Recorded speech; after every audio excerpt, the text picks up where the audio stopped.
Hello and welcome to my channel. I'm Victoria. If you're into thrifting and thrafting, then you're in the right place.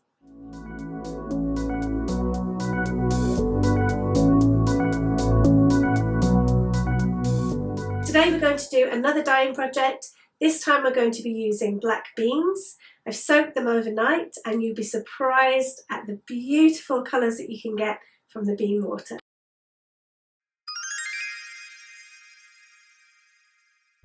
For this project you're going to need a big bowl to soak your beans, some water, just normal tap water's fine, and some black beans. You'll also need something to stir your mixture with. As I'm in Japan, I just used any black beans that I could find, but I believe that any standard black bean will work for this project.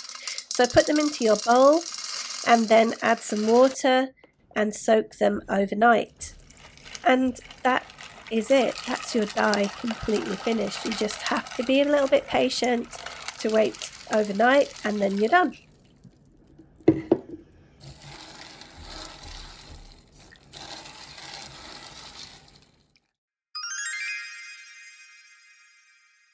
I brought my beans and the bean water over to the studio and I've grabbed 2 glass jars and some vinegar as well as some mordanted silk and cotton, and that's it, we're ready to dye. The bean water is already looking an absolutely luscious colour and I could just leave it at that. However, I think that we could experiment a little bit further, so we need 2 jars because we're going to do one with bean water as it is and one with bean water mixed with vinegar. And we're going to see the different colours that appear. Now it's time to separate the beans from the bean water, but whoops, a few fell in there. No worries at all. You're going to put it all in one jar and then split it up into 2 different jars, and then we're going to add vinegar to one and keep one completely just pure bean water. I'm adding the swatches to each of the jars. They've both just got bean water in at the moment, and then we're going to see if we can get some colour on the fabrics. I'm mixing the fabrics to make sure there's an even distribution of the dye, and then we're going to let it sit for 10 or 20 minutes just to let the dye do its magic. This is what the fabric looks like after about 10 minutes in the dye. It's already colouring a kind of very pale lavender, which is really pretty, but I think I can get a stronger colour than this. Now it's time to do a little experiment. We're going to see if we can shift the dye colour by using some vinegar. So we're going from an alkaline mixture to an acidic mixture, and then we'll compare the two and see if there's any difference.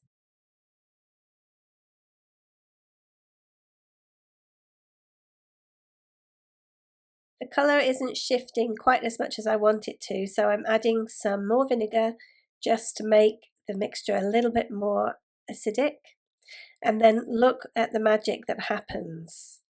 It's changing right in front of our eyes. It's going to a kind of reddish pinkish colour.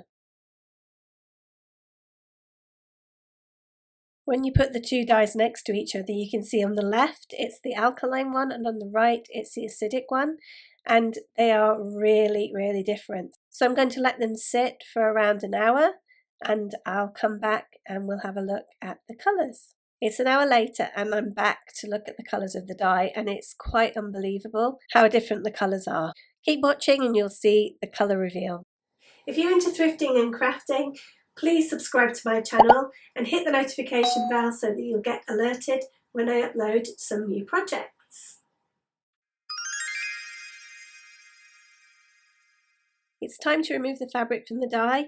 You can use your chopstick to dig it out. I've used 1 tray here, but I would really recommend that you use 2 different trays so that you don't contaminate the fabric. I realise that I probably got a little bit of vinegar on my fingers at this point, but I don't mind an unexpected outcome. As I've said before, a little imperfection is what I really enjoy, so it's up to you how you do it. But for this instance, I'm trying to show you the side-by-side colours, and I hope you like them.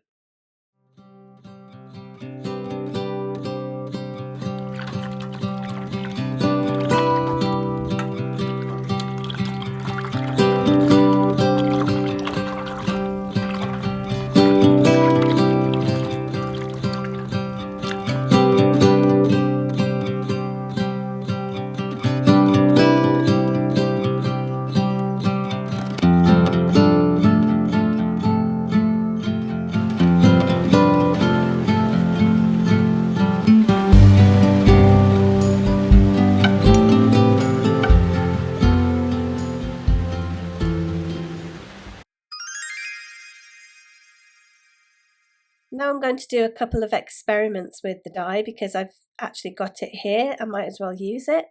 I'm making a little tie-dye swatch out of kimono silk.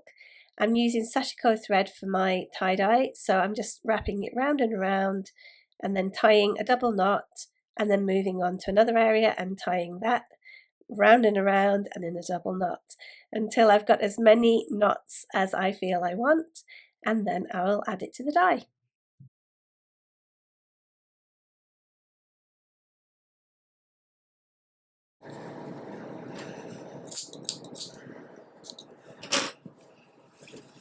Here's the piece of finished fabric with all the knots, and now it's time to pop it in the dye.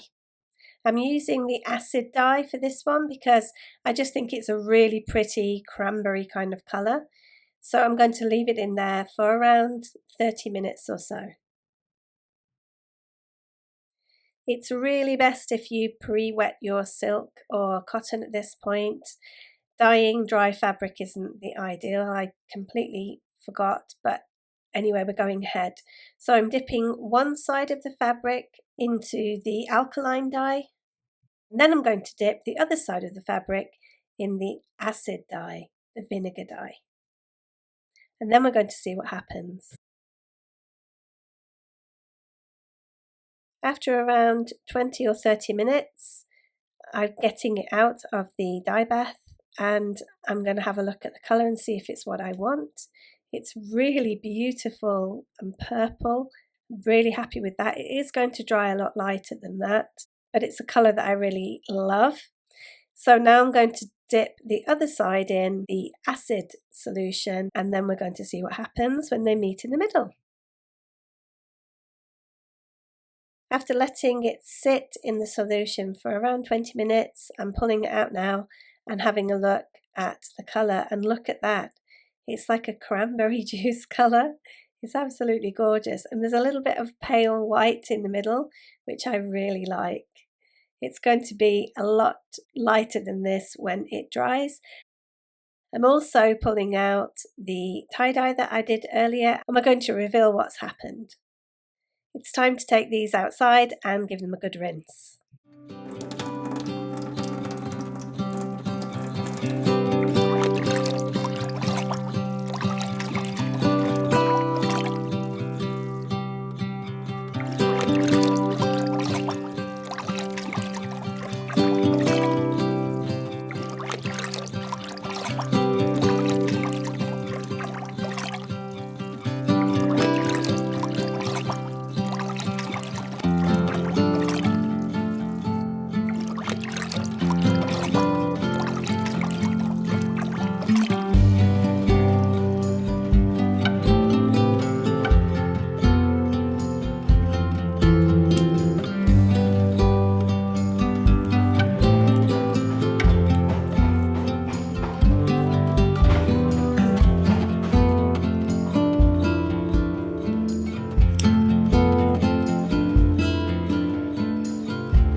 Here are the results. These ones are the plain bean water.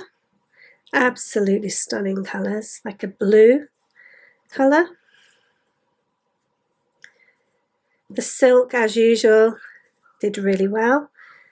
I'm going to have to work on my mordants for plant fibres a little bit more, I think, because they're not very deep colours at all, but still really pretty, like a lilac lavender colour. But the difference is quite striking between the two. And this is somewhere in the middle. And now for the vinegar solution with the bean water. Ta-da! Completely different. So the silk and the cotton, and this was still not 100% dry yet, so it will dry lighter, this one. So I'm so impressed when you see them side by side, how the same mix can make such different colours. just by changing the acidity of the dye. This is the half acid, half alkaline. I realised before I did this that I should have wet the fabric, but I quite like that white in the middle anyway, so it's quite nice. If you want more of a gradation between the two, then you need to wet the fabric beforehand. And for the tie-dye, so impressive. It worked really well. I still need to iron it, and it's not 100% dry yet, but the silk works super well. You can see I tried to put some, you can see a little bit of blue. I did put some of the bean water, straight bean water solution on there, but you can't see it as much. Maybe when it's dry you'll see it a bit better. And now it's time to add it to my dye diary.